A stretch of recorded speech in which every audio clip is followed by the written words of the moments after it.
Welcome back to the AEO podcast. Jessica here with Matt Harris, founder of SEO Melon. Matt, today's episode is about a sentence that sounds like a marketing headline, but is now basically true. Your Shopify store may already be inside ChatGPT. Yeah, and the important word is may. The platform story is real, but the merchant conclusions people are drawing from it are sloppy. Let's start with the news. What changed? Shopify has rolled out agentic storefront support for eligible stores, and ChatGPT is the first major channel most merchants are going to notice. The simple version is this: if your Shopify products are eligible for Shopify catalog and your store meets the requirements, ChatGPT can use that product data as part of shopping discovery. So a shopper asks ChatGPT for, say, a linen shirt for a summer wedding under $100, and Shopify products can appear? Exactly. ChatGPT can show product options with images, prices, product details, and links. The checkout still happens through the merchant's own online store checkout, either in a ChatGPT in-app browser or a normal browser tab. That matters because the merchant keeps checkout customizations, payment methods, branding, discounts, and post-purchase flows. That's different from the first version of Buy Inside AI, right? Very different. OpenAI's current merchant messaging says they're moving away from a standalone instant checkout experience and focusing on product discovery plus merchant-owned checkout. That's good news for Shopify merchants. You don't have to rebuild your commerce stack just because ChatGPT became a shopping surface. Does a merchant need to install anything? For eligible Shopify stores, not necessarily. Shopify says the ChatGPT agentic storefront is active by default for eligible stores, and OpenAI says Shopify and Etsy catalogs are already integrated, but available to be discovered and actually recommended are not the same thing. That feels like the whole episode. It really is. Being in the pipe is not the same as winning the recommendation. A product feed gets your product into the room. AEO is how the product makes sense once it is there. What decides whether the product makes sense? OpenAI's help docs are clear at a high level. ChatGPT chooses product results based on shopper intent and context. It can consider price, reviews, ease of use, and other product details. The model is trying to answer the buyer's actual request, not just match a keyword. So old school keyword stuffing is dead here. It was already dead. AI shopping just makes it embarrassingly obvious. If someone asks for a fragrance-free moisturizer for sensitive skin that won't feel greasy, the product page needs to say fragrance-free, sensitive skin, texture, finish, ingredients, size, return policy, and maybe dermatologist testing if that's true. If the page only says premium daily moisturizer, the AI has almost nothing to work with. What should Shopify merchants do this week?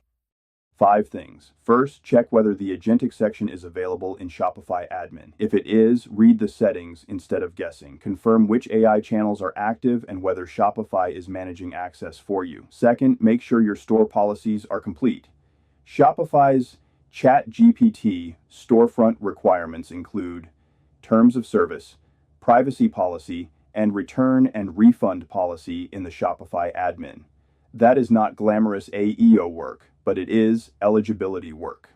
Third, check category eligibility. B2B, only products and products covered by prohibited product policies may not display. Don't assume the whole catalog is eligible just because the store is connected. Fourth, rewrite product descriptions for buyer constraints. Not poetry, not filler. Constraints. Who is it for? What problem does it solve? What size is it? What material? What fit? What care instructions? What limitations? What legal or safety disclosure? And fifth, put important disclosures early. Shopify specifically says relevant legal disclosures should appear in the first 6,000 characters of the product description. If the thing matters to eligibility, safety, compliance, or buyer expectation, don't bury it behind tabs and brand storytelling.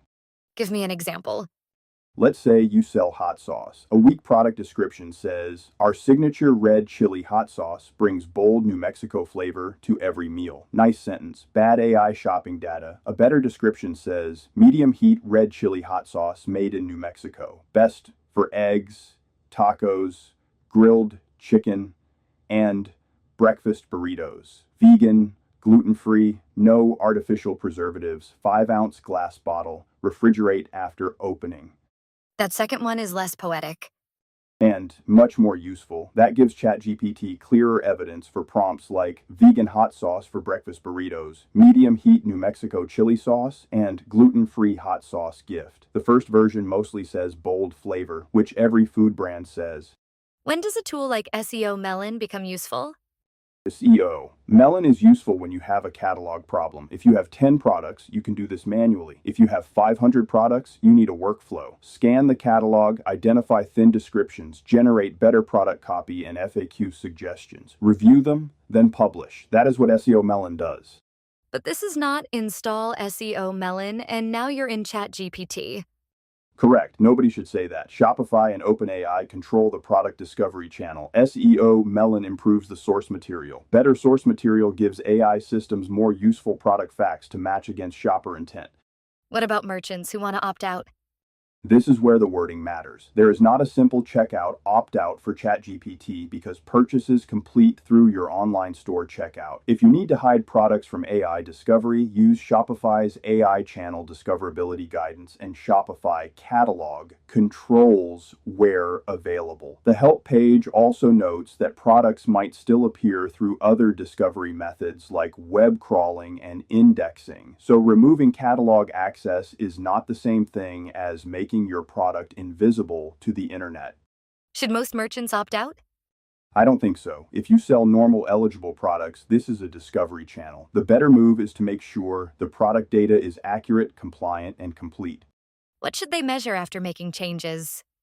In Shopify Analytics, look for ChatGPT as a refer where available. Shopify's reporting can show ChatGPT as a refer to online store orders. And the total sales by referrer report is a practical place to check. But don't stop there. AI traffic attribution is messy. Some AI-driven discovery comes through direct, some through organic, some through app browsers, and Google AI overviews often live inside organic search reporting. So measure product page entry sessions, conversion rate, average order value, and Search Console query changes together. The headline is not AI replaces SEO. No, the headline is AI makes product data more important. Your Shopify product page is no longer just a page for humans and Google. It is now source material for AI shopping agents. What's the test a merchant should run after this? Open your top 10 product pages. If a human asked ChatGPT for exactly that product using normal buyer language, would your page give ChatGPT enough facts to recommend it confidently? If the answer is no, fix those 10 pages before you worry about your whole catalog. And if you want to scale that across the catalog? Use a workflow. SEO Melon is one option. Manual spreadsheets are another if the catalog is small. The important thing is not the tool. The important thing is that your product facts are clear before AI systems read them. Next time, we're moving from ChatGPT to Google AI mode, and the message is not SEO is dead. It's more inconvenient than that.